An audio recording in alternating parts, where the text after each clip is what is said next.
कर्पूरगौरं करुणावतारं संसारसारं भुजगेन्द्रहारं सदा वसन्तं हृदयारविन्दे भवं भवानी सहितं नमामि।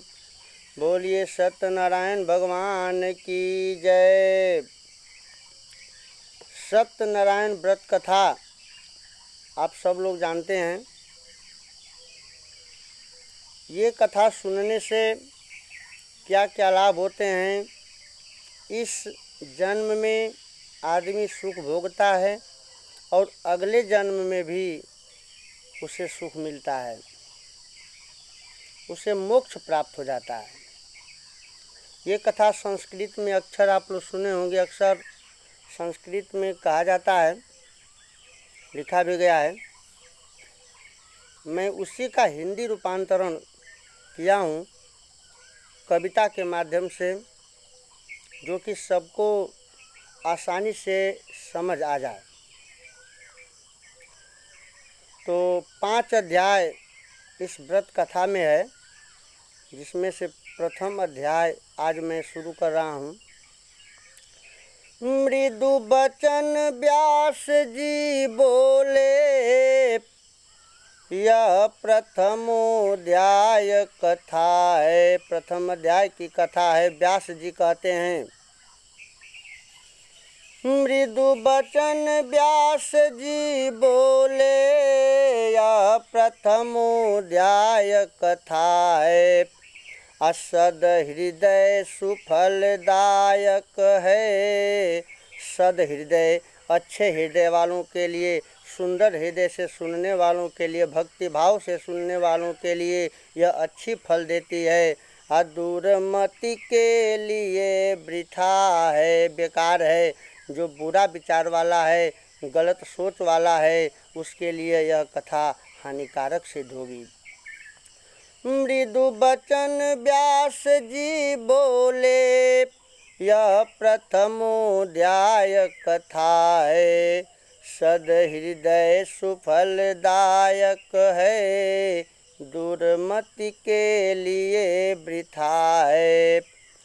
कथा शुरू होती है कि नैमिषारण्य तीर्थ में मुनि सौन का दियाए थे। मुनि 1088, मुनि वृंद 1088, ते ही आश्रम में छाए थे। नैमिषारण्य तीर्थ स्थान की बात है। वहाँ पर सौनकादि मुनि सहित 1088 ऋषि मुनि एकत्र हुए थे। और वो क्या कर रहे थे, इस बात को समझना है। 88,000 मुनि उस आश्रम में इकट्ठा होकर के और एक बहुत बड़े प्रश्न पर विचार कर रहे थे। वो प्रश्न क्या था? मुनि वृंद 1088, ते ही आश्रम में छाए थे। सब सोच रहे मिलजुल कर, कलियुग कुप्रभाव अघारी। प्रश्न यही था, बड़ा भयंकर प्रश्न था। कलियुग कुप्रभाव अघारी, कलियुग के बुरे प्रभाव और अघारी माने पाप। ये कलियुग में जो पाप हो रहे हैं, कुकर्म हो रहे हैं, उसका कुप्रभाव पड़ेगा और इससे उबरने का क्या उपाय होगा, लोग कैसे उबरेंगे, इसी बात पर मंथन चल रहा था। सब सोच रहे मिलजुल कर, कलियुग कुप्रभाव अघारी। सदग्रंथ लुप्त होते हैं, पथ भ्रष्ट भये नर नारी। अच्छे अच्छे ग्रंथ लुप्त हो रहे हैं और नर तथा नारी दोनों पथ से भ्रष्ट हो रहे हैं, पथ से विचलित हो रहे हैं। अभिमान विरोध कारण सब आपस में लड़ते हैं। अनर पाप पुंज बन करके सच्चाई से डरते हैं। लोग पाप का खजाना बन गए, सच्चाई से दूर हट रहे हैं और बिना कारण के अभिमान और विरोध बढ़ा करके आपस में लड़ाई कर रहे हैं। इसका प्रभाव क्या पड़ेगा? इन महापाप कर्मों से शुभ धर्म चला जाएगा, सदुपाय दिखे नहीं कोई, कैसे उबरा जाएगा। ऐसे विचार मंथन में मुनि शौनकादि घबराए, आते ही समय महाविज्ञानी मति धीर सूत जी आए। इसी प्रकार का मंथन चल रहा था, सब लोग परेशान थे। इस प्रश्न का उत्तर देने वाला कोई नहीं था कि आखिर कलयुग के पापों को निपटारा करने वाला कौन सा धर्म होगा, कौन सा कर्म होगा जिसको करने से कलयुग के पाप धुल जाएंगे, लोग सुखी हो जाएंगे। मुनि वृंद देख कर उनको, सूत जी आते हैं, बहुत महाविज्ञानी सूत जी हैं। जब आते हैं तो लोग उनको देख करके आदर सहित बैठाते हैं। पहले मुनि वृंद देख कर उनको इस तरह बहुत हर्षाए, अजनु जरत कृषि पर जल का अमृत बादल बरसाए। सूत जी को देख करके इस कदर लोग खुश हुए जैसे मानो जलते हुए खेत पर अमृत की वर्षा हो गई हो। दंडवत नमन कर उनको मुनिवर सादर बैठाए, जनहित कारक अभिलाषा निज मन की व्यथा सुनाए। सबसे पहले अपना प्रश्न नहीं पूछते हैं, सबसे पहले उनको देख करके आदर पूर्वक बैठाते हैं लोग।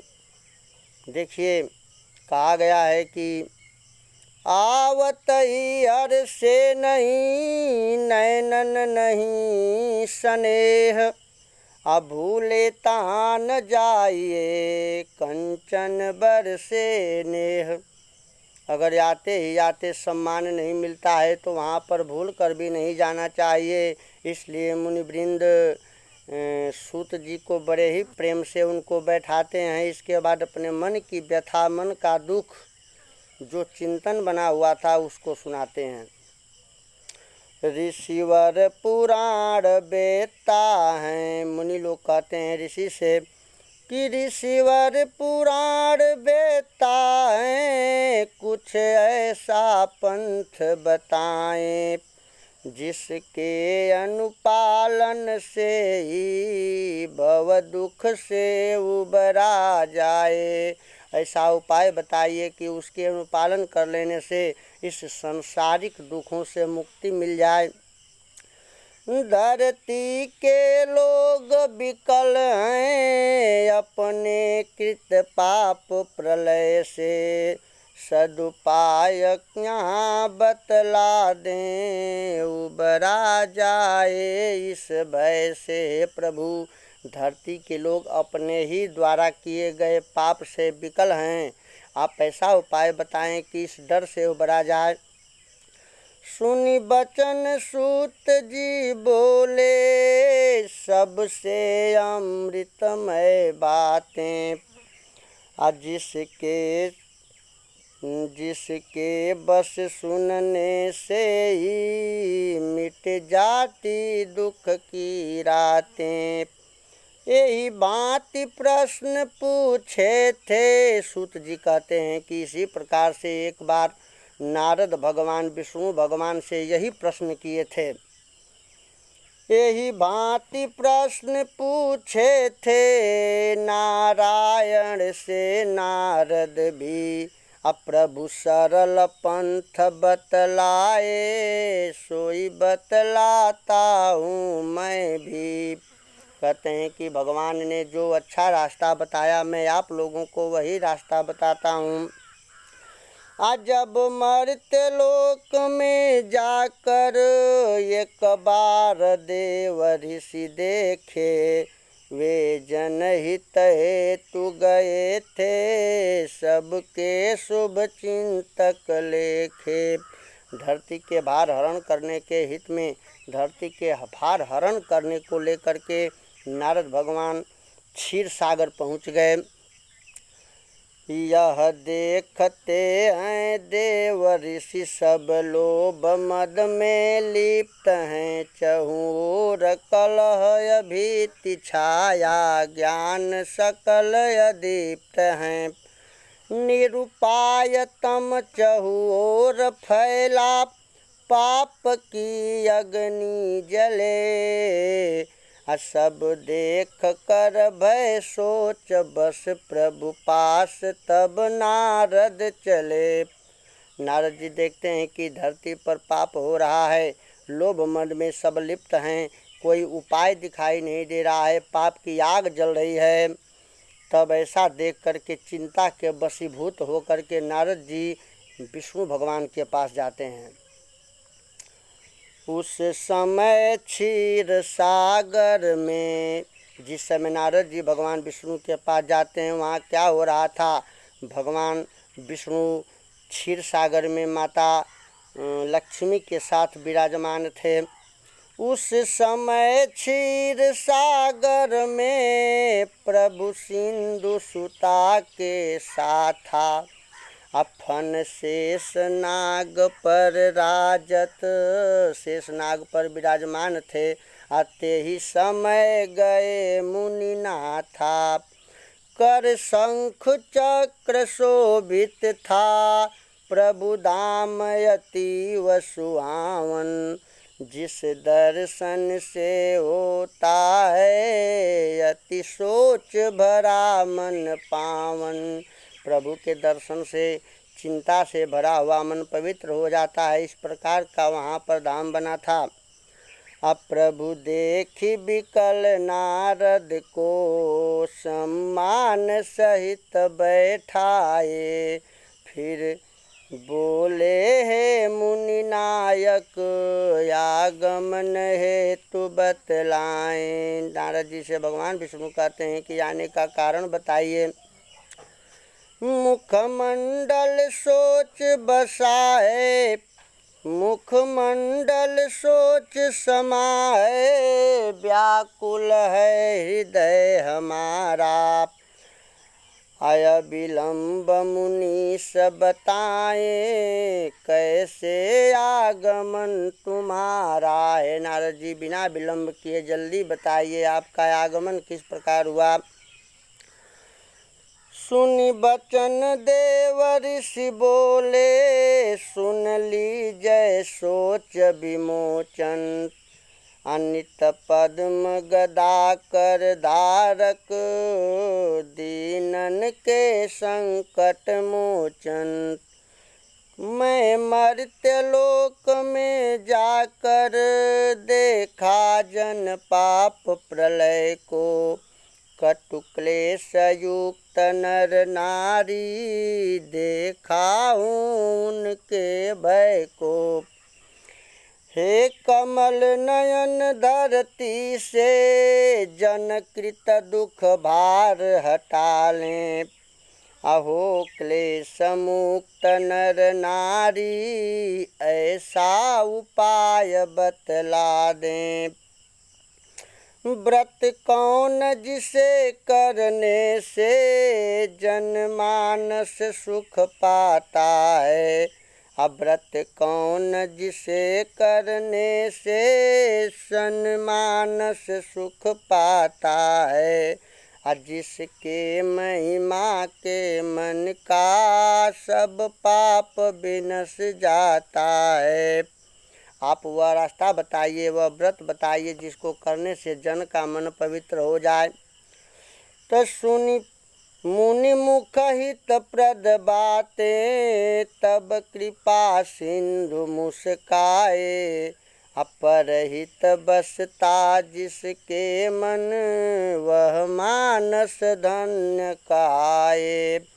भगवान कहते हैं कि हे नारद, दूसरे का भला जिसके मन में बसता है वो तो धन्य मन है, धन मनुष्य है, धन्य है। बोले मुनिसन रघुनायक, मैं बहुत समय नहीं लूँगा, अजन क्लेश तुम्हारी चिंता मैं दूर जरूर करूँगा। बतलाता हूँ उस व्रत को जो प्रेम सहित करने से चिंतित मन बच जाता है, दुख बंधन में पड़ने से। वह व्रत है सत्य नारायण का, देत सदा फल निका, अकल क्लेश हरण करने का है सबसे सरल तरीका। वह सत्यनारायण का व्रत है जिसको करने से आदमी की चिंता, आदमी का पाप सब धुल जाता है। सुनि बचन कहे मुनि नायक, हे कृपा निधि समझाएं, अविधि पूर्वक व्रत महिमा को विस्तार सहित बतलाएं। हे प्रभु, उस व्रत के महिमा को विधि पूर्वक विस्तार से समझाइए। अब व्रत भली तरह करने में वह कौन समय शुभ होगा, व्रत शुभारंभ करने का।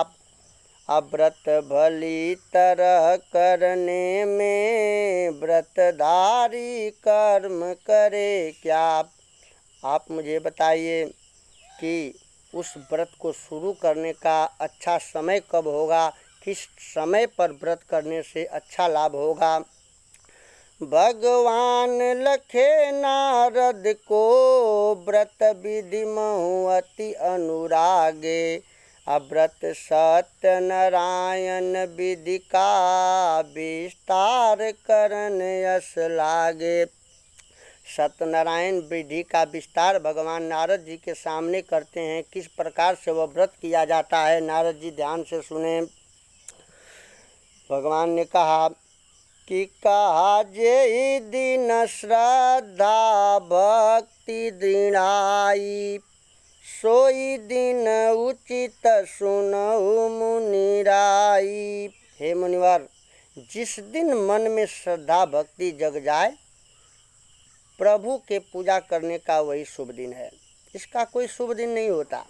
जब आपके मन में श्रद्धा भक्ति बन जाए वही शुभ दिन है।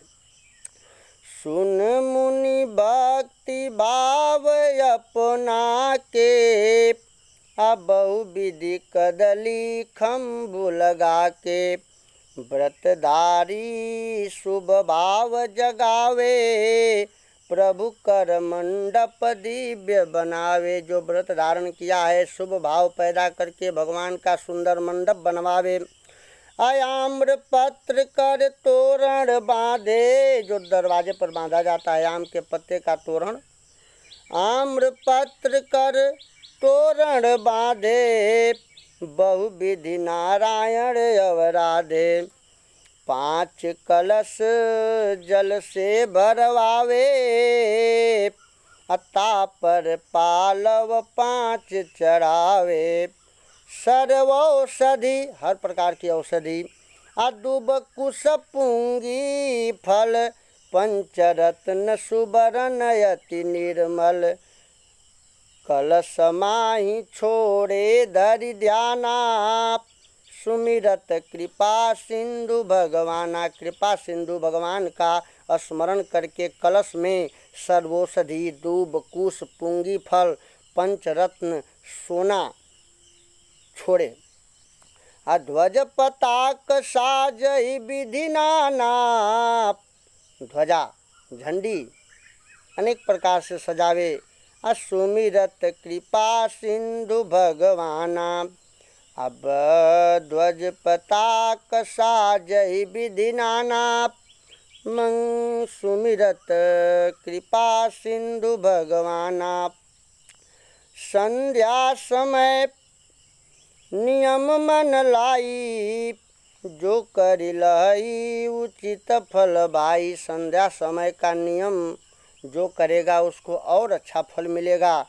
सुनत बचन यश सुख निदान के, हर से मुनिवर यमिय पान। ते इस प्रकार का अमृत पान करके नारद जी बड़े प्रसन्न हो गए।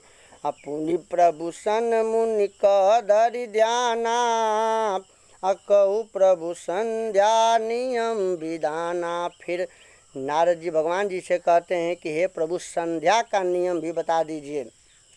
संध्या नियम कहन प्रभु लागे, असंत एक दिन पहले जागे।